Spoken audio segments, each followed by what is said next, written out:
السلام علیکم۔ جب بھی ہم ٹریڈ مارک اپلیکیشن فائل کرتے ہیں تو اپلیکیشن سبمٹ ہونے کے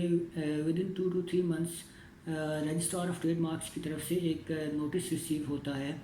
نارمل کیسز میں تقریباً 90 to 95% کیسز میں ایسا نوٹس ریسیو ہوتا ہے کہ آپ کا جو ٹریڈ مارک ہے وہ انڈر سیکشن 14 اور سیکشن 17 آبجیکشنیبل ہے کہ کچھ ایسے گراؤنڈس ہیں سیکشن 14 اور سیکشن 17 میں بتائے گئے ہیں کہ ان کی بیسس پہ ریفیوز ہو سکتا ہے، اور اس نوٹس کا آپ کو 2 months کا ٹائم دیا جاتا ہے کہ آپ ودن 2 months اس کا رپلائی سبمٹ کروائیں۔ گراؤنڈس فار ریفیوزل جو سیکشن 14 کے اندر بتائے گئے ہیں ایبسولوٹ گراؤنڈس،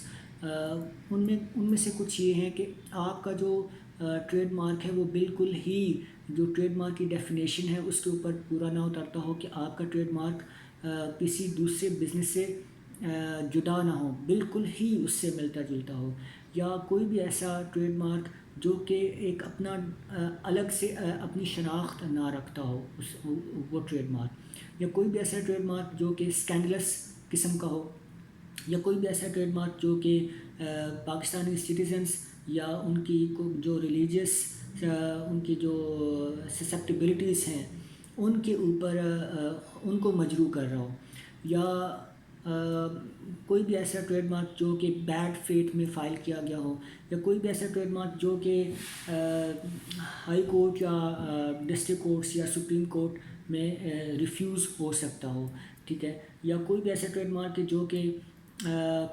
کسی قانون کے مخالف ہو، تو ایسا ٹریڈ مارک کبھی بھی رجسٹر نہیں ہو سکتا، وہ ہمیشہ ریفیوز ہی ہوگا۔ جو سیکشن 17 کے اندر جو ریلیٹیو گراؤنڈس بتائے گئے ہیں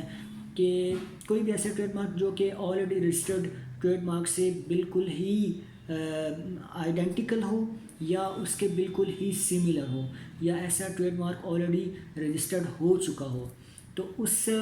نوٹس کا نارملی آپ نے رپلائی فائل کرنا ہوتا ہے اور ریزنس بتانی ہوتی ہیں کہ آپ کا ٹریڈ مارک کیسے ڈفرینٹ ہے، اس کی پروننسیشن میں، اس کے دکھنے میں، اس کے ڈیزائن میں، اس کے کلر میں، اور کہ وہ کیوں ایکسیپٹ کیا جائے، آپ نے اس رپلائی کے اندر یہ چیزیں بتانی ہوتی ہیں۔ Thank you so much.